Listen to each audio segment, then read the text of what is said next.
புத்தகம் 3 தெய்வீக தாயின் புத்தகம். காண்டோ 2 தெய்வீக தாயின் வழிபாடு பக்கம் 310. முழுமையான, தொடர்புபடுத்த முடியாத ஒரு அமைதி. ஆன்மாவின் முழுமையான சுய கண்டுபிடிப்பை சந்திக்கிறது. அமைதியின் ஒரு சுவர் அதை உலகத்திலிருந்து மூடுகிறது. அமைதியின் ஒரு பள்ளம் உணர்வை விழுங்குகிறது. மற்றும் மனம் அறிந்த அனைத்தையும் உண்மையற்றதாக்குகிறது.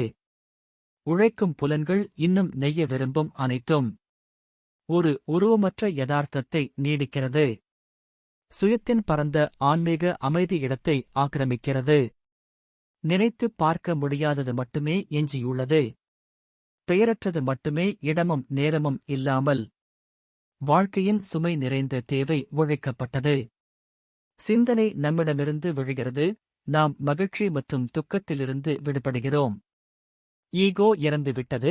நாம் இருப்பு மற்றும் கவலையிலிருந்து விடுபட்டுள்ளோம். பிறப்பு மற்றும் இறப்பு, வேலை மற்றும் விதி ஆகியவற்றை நாம் முடித்துவிட்டோம். ஓ ஆன்மா, மகிழ்ச்சியடைவதற்கு இது மிக விரைவில். நீங்கள் சுயத்தின் எல்லையற்ற அமைதியை அடைந்துவிட்டீர்கள். நீங்கள் ஒரு மகிழ்ச்சியான தெய்வீக படுகொழியில் குதித்தீர்கள்.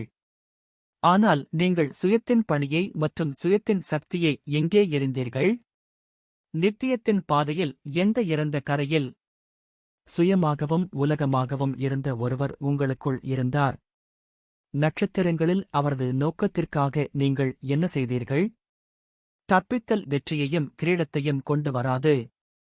தெரியாதவற்றிலிருந்து நீங்கள் செய்யக்கூடிய ஒன்று. ஆனால் எதுவும் முடிவடையவில்லை. உலகம் தொடர்கிறது. ஏனென்றால் கடவுளின் அண்ட வேலையில் பாதி மட்டுமே முடிந்தது. நித்தியமான எல்லை மட்டுமே நெருங்கி வந்து உன் கண்களை உற்றுப் பார்த்து உன் இதயத்தைக் கொன்றது. ஆனால் காதலனின் நித்தியமான ஆம் இரகசிய இதயத்தில் அழியாமை எங்கே? படைப்பாளருக்கு பாடும் குரல் நெருப்பு. சின்னமான ஓம், பெரிய ஒப்புதல் வார்த்தை. புத்தகம் 3 தெய்வீக தாயின் புத்தகம். காண்டோ 2 தெய்வீக தாயின் வழிபாடு பக்கம் 311. பேரானந்தத்திற்கும் அமைதிக்கும் இடையிலான பாலம். மணமகளின் பேரார்வம் மற்றும் அழகு. மகிமையான எதிரிகள் முத்தமிடும் அறை. காப்பாற்றும் புன்னகை, விஷயங்களின் தங்க சிகரம். இதுவும் வாழ்க்கையின் மாய ஊற்றில் உள்ள உண்மை. ஒரு கருப்பு முக்காடு அகற்றப்பட்டுள்ளது. நாம் எல்லாம் அறிந்த இறைவனின் வலிமையான நிழலைக் கண்டோம். ஆனால் ஒளியின் திரையை யார் உயர்த்தினார்கள்? ராஜாவின் உடலை யார் பார்த்தார்கள்? கடவுளின் பிறப்பு மற்றும் செயல்களின் மர்மம் உள்ளது.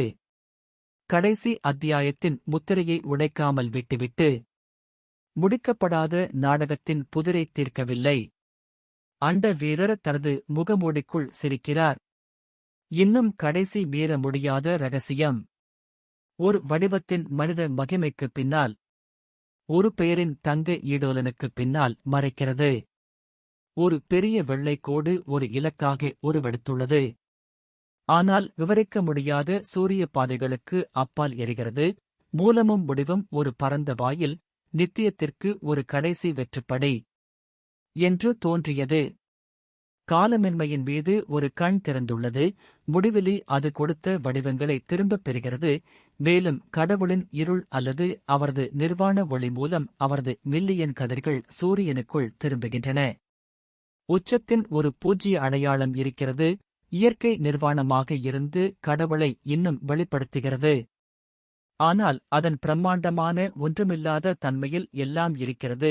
அதன் வலுவான ஆடைகள் நம்மிடமிருந்து கிழிக்கப்படும்போது ஆன்மாவின் அறியாமை கொல்லப்படுகிறது. ஆனால் ஆன்மாவை அல்ல. பூஜ்யம் ஒரு அழியாத முகத்தை மறைக்கிறது. ஒரு உயர்ந்த மற்றும் வெற்று மறுப்பு எல்லாம் அல்ல. ஒரு பெரிய அழிவு என்பது கடவுளின் கடைசி வார்த்தை அல்ல. வாழ்க்கையின் இறுதி உணர்வு, இருப்பின் பாதையின் முடிவு. இந்த பெரிய மர்மமான உலகின் அர்த்தம். முழுமையான அமைதியில் ஒரு முழுமையான சக்தி தூங்குகிறது.